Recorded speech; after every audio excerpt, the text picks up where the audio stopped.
Môre kinders. Môre oom Môre, Daan. oom.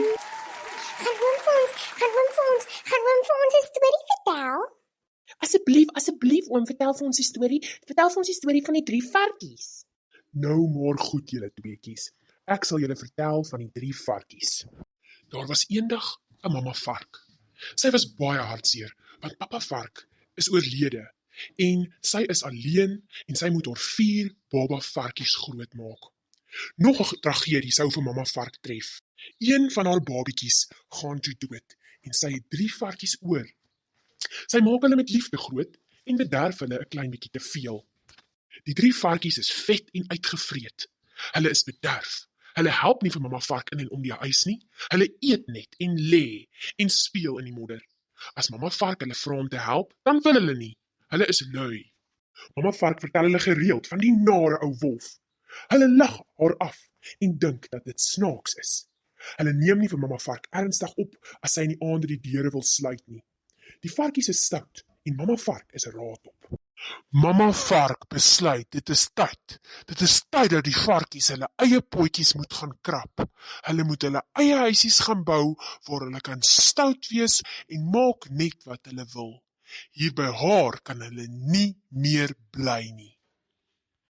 Die eerste varkie bou 'n strooihuisie. Hy het niks moeite gedoen nie. Die tweede varkie het 'n bietjie moeite gedoen. Hy bou 'n houthuisie. Die derde varkie het vir mamma ernstig opgeneem. Hy bou vir hom 'n sterk huisie en maak vir hom 'n tuin. Hy het sy luiheid gelos. Hy is bewus van die nare wolf. Wat het toe gebeur? Oom, vertel verder. Asseblief oom, het die wolf toe gekom? Ja, Lulu, ja, Jan, die wolf het toe gekom. Dit was 'n rowwe dag gewees daardie. Die varkies was nie gereed vir dit nie. Hy het gekom en dit was nogal iets. Sjoe, ek sou dan baie bang gewees het as dit ek was. As die wolf na my huis toe gekom het. Kan jy jou indink, toe die wolf by die eerste varkie se strooihut aankom? Hy was glad nie stewig nie. Hy was glad nie gereed nie. Die wind het sy hut sommer omgewaai. Die wolf het die vark gejaag, die hele strand deur. Die varkie moes so vinnig hardloop en toe hy by sy boetie se huis aankom, het dit ook nie beter gegaan nie.